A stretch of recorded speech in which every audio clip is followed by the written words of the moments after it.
The Discovery commander Vrex floated weightlessly through the debris field, his 6 arms carefully manipulating the scanner controls of his salvage vessel. The Talarian had been scavenging these dead sectors for 30 cycles, but today something was different. His compound eyes detected an energy reading that shouldn't exist in this graveyard of forgotten battles.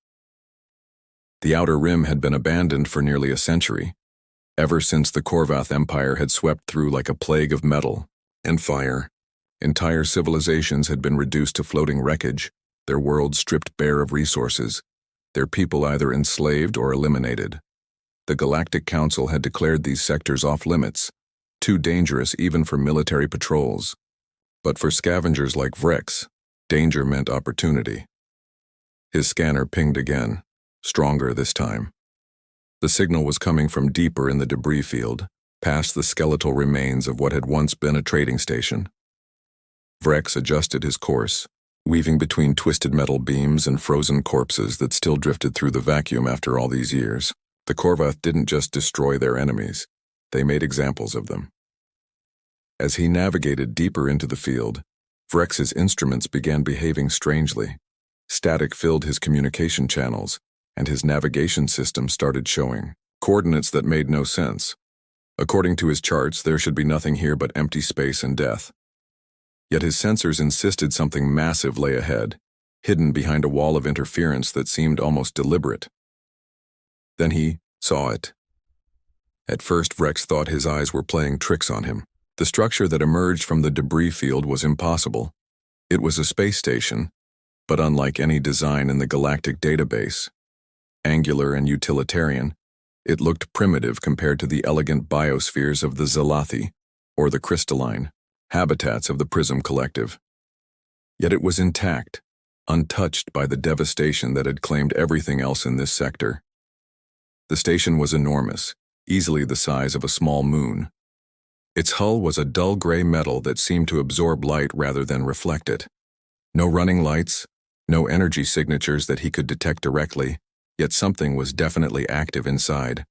The interference was coming from the station itself, like it was wrapped in a bubble of scrambled signals. Vrex knew he should leave. Every instinct developed over 30 cycles of survival told him to turn his ship around and forget what he had seen. But curiosity, that fatal flaw that had driven him to the edges of known space, pushed him forward. He activated his ship's recording systems and began a slow approach. As he drew closer, details became visible. The station's hull was covered in what looked like weapon emplacements, hundreds of them, all dormant but clearly functional. Strange symbols were etched into the metal near what appeared to be docking ports. The script was familiar somehow, tickling at the edge of his memory. Where had he seen those markings before? His ship's computer chimed softly, having found a match in its historical database. The result made Vrex's blood freeze in his veins. The symbols were human. But that was impossible. Humanity had been one of the first species to fall when the Korvath began their expansion. Earth and all her colonies had been glassed 90 years ago. The entire species wiped from existence in a matter of days.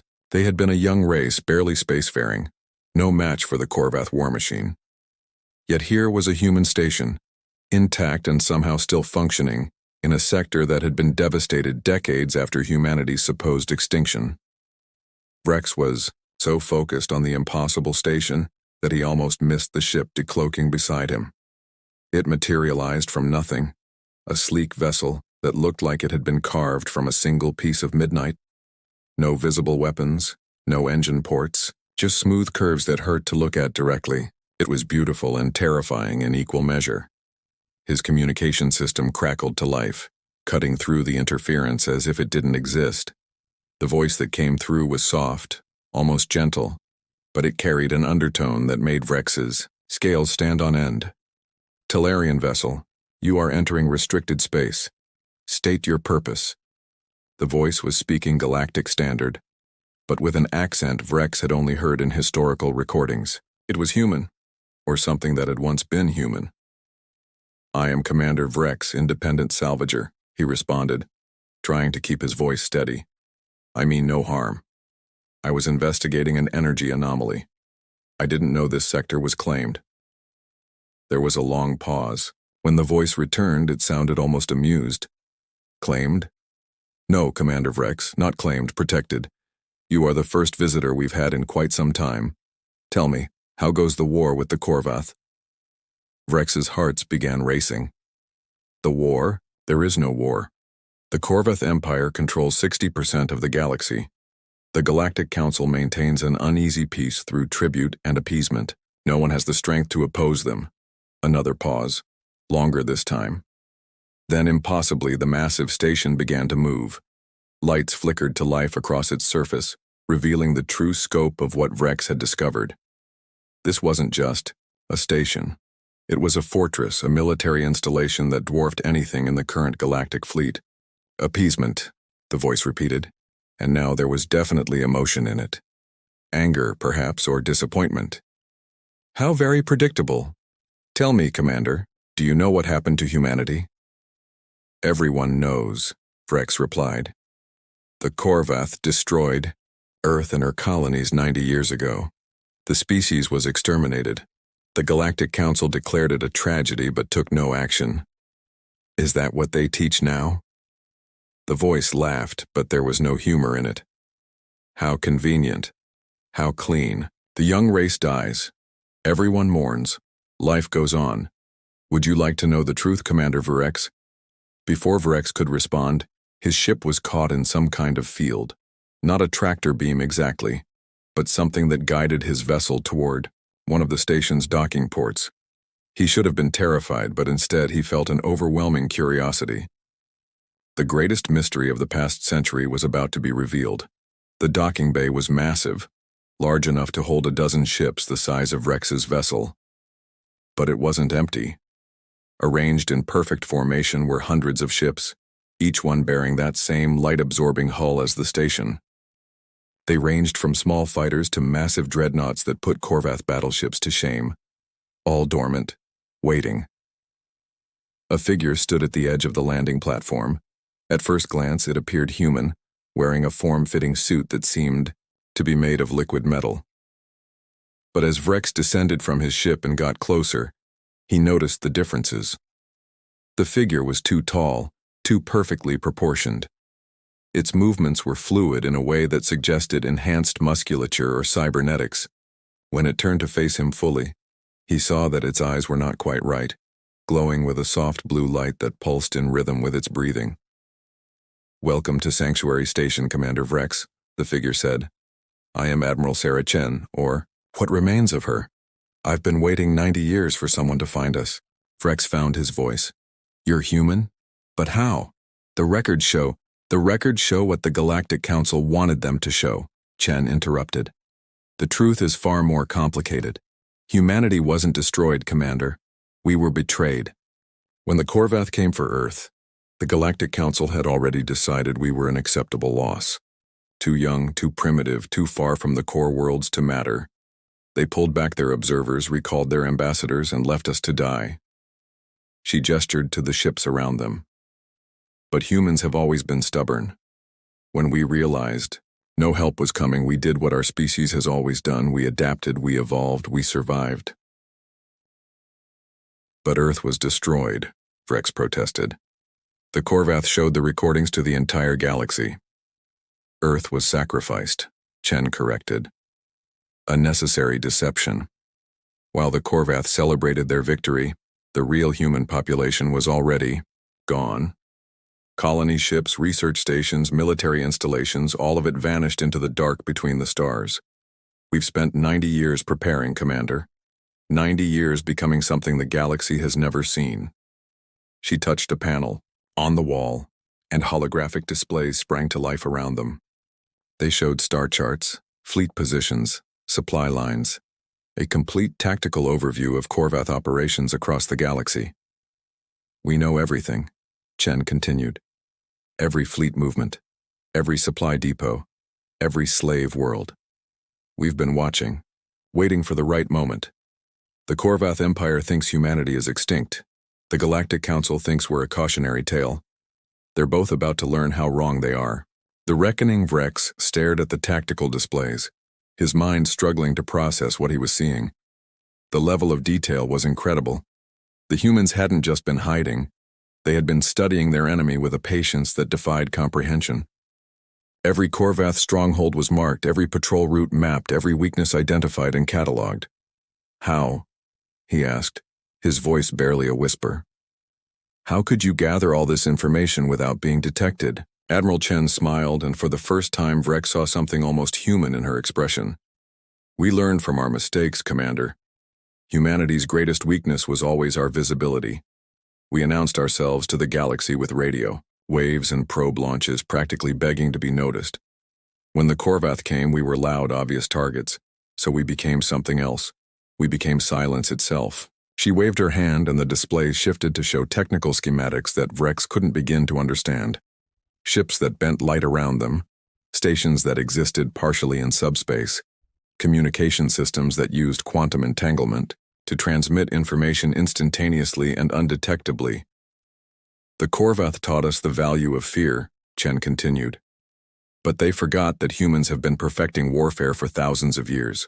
We just needed the right motivation to take it to the next level. A soft chime echoed through the docking bay. Chen touched her temple, receiving some kind of neural transmission. Her expression darkened. It seems your arrival has attracted attention, Commander. A Korvath patrol fleet has detected the energy spike from our conversation. They'll be here, within the hour. Vrex felt his scales pale. A Korvath patrol fleet meant at least 20 ships, each one capable of reducing a planet to molten slag. We need to evacuate, he said urgently. If they find this station, they'll find exactly what we want them to find, Chen interrupted. She turned to face the dormant fleet. Computer, initiate Lazarus protocol. Authorization. Chen, Sarah, Admiral, remember Earth. The change was instantaneous. Every ship in the docking bay began powering up simultaneously. Lights flickered to life, engines hummed with barely contained energy, and weapon systems began their startup sequences. But it wasn't just the ships in the bay. Throughout the massive station, Vrex could hear the echo of similar activations. Hundreds of ships, possibly thousands, all coming online at once. All stations, this is Admiral Chen, she spoke into the air, her voice carrying through whatever communication system the humans were using. The wait is over. Today, humanity returns to the galaxy. All personnel to battle stations. Prepare for Phase 1. She turned back to Vrex. You should return to your ship, Commander. What happens next won't be safe for unshielded vessels. What are you going to do? Vrex asked, though part of him already knew the answer. We're going to send a message, Chen replied. The Korvath. Empire has forgotten what it means to be afraid. We're going to remind them. Vrex rushed back to his ship, his mind reeling from everything he had learned. As he strapped himself into his pilot's seat, he watched through his viewport as the human fleet began to move. They flowed like liquid metal, hundreds of ships moving in perfect synchronization. No radio chatter, no energy signatures that his sensors could detect. They were ghosts given form. The Korvath fleet arrived exactly when Chen had predicted. 23 ships dropped out of hyperspace in standard attack formation. Their leader, a massive dreadnought bristling with plasma cannons, immediately began broadcasting demands for surrender. The transmission was picked up by Vrex's communication system. Unknown station, you are in violation of Korvath territorial claims. Power down your systems and prepare to be boarded. Resistance will result in immediate termination. Chen's response was broadcast on all channels, ensuring that every ship, every listening post, every inhabited world within range would hear it. Korvath Fleet. This is Admiral Sarah Chen of the United Earth Exodus Fleet. You stand accused of genocide, slavery, and crimes against sentient life. You have 30 seconds to power down your weapons and surrender. This is your only warning. The Korvath commander's laughter boomed through the communication channel. Earth? The humans are dead, fool. Whatever game you're playing ends now. All ships prepare to fire. 30 seconds, Chen repeated calmly. The Korvath didn't wait. Their dreadnought opened fire, massive beams of plasma racing toward the station. But the beams never made contact. They hit something invisible, a barrier that simply absorbed the energy like it was nothing. The other Korvath ships joined in. pouring enough firepower to crack a small moon into the invisible shield. Nothing penetrated. "Time's up," Chen said. The human fleet moved. One moment they were in formation around the station, the next they were among the Korvath ships. They didn't use conventional tactics. They didn't need to. Each human vessel seemed to phase in and out of reality, appearing just long enough to strike before vanishing again. Korvath shields, designed to stop energy weapons and kinetic projectiles, were useless against whatever the humans were using. It wasn't a battle. It was a demonstration. Within minutes, every Korvath ship was disabled. Not destroyed, that would have been merciful. Instead, they hung dead in space, all power systems offline, life support running on emergency batteries. The mighty dreadnought that had threatened the station was now dark and silent, its crew trapped inside their own ship. Chen's voice echoed through space once more, this time addressing not just the defeated fleet, but the entire galaxy. For 90 years you believed humanity was extinct. For 90 years we watched as the Korvath Empire spread fear and death across the galaxy. That ends today. We are not conquerors. We are not seeking revenge. But we will no longer allow the strong to prey upon the weak without consequence. The station began to move, its massive bulk accelerating with impossible grace. Around it, the human fleet formed a protective shell, hundreds of ships moving as one entity. "To the Galactic Council," Chen continued, "we remember your abandonment, but we also remember the species who tried to help, who spoke against leaving us to die. You have a choice now. Stand with us against tyranny or stand aside. But know this, humanity has returned, and we will not be silent again. To the Korvath Empire, you have 7 standard days to begin withdrawing from all occupied worlds. Release your slaves, return stolen resources, and retreat to your original borders. Refuse, and you will learn what 90 years of human innovation can create when properly motivated." The transmission ended, but its impact was just beginning. Across the galaxy, receivers picked up the message. On slave worlds, hope flickered to life for the first time in decades. In the Galactic Council chambers, emergency sessions were called, and in the heart of the Korvath Empire, fear began to spread like a virus. Vrex sat in his ship, watching as the human fleet began to disperse. Some headed toward Korvath space, others toward Council territories. Each group moved with purpose, executing a plan 90 years in the making. Admiral Chen's ship pulled alongside his vessel one last time. Her voice came through his personal communicator. "Commander Vrex, you have a choice to make. You can return to your salvaging, pretend you never saw us, and watch from the sidelines as the galaxy changes. Or you can bear witness to what comes next. The choice is yours." "Commander Vrex, you have a choice to make. You can return to your salvaging, pretend you never saw us, and watch from the sidelines as the galaxy changes. Or you can bear witness to what comes next. The choice is yours." Vrex thought of all the worlds under Korvath control, all the species living in fear. He thought of the debris fields he had spent 30 cycles picking through, each one a monument to the Empire's cruelty. The choice, he realized, had already been made the moment he saw that impossible station. "I'll bear witness," he said. "Good," Chen replied, and he could hear the smile in her voice. "Because the galaxy is about to learn why humanity's greatest strength was never our technology or our numbers. It was our ability to stand up no matter how many times we were knocked down. And this time, we're not standing alone." As Vrex followed the human fleet toward an uncertain but hopeful future, he couldn't help but marvel at the irony. The Korvath Empire had tried to exterminate humanity, to eliminate a potential threat. Instead, they had created the very thing they feared most, a species with nothing left to lose and everything to fight for.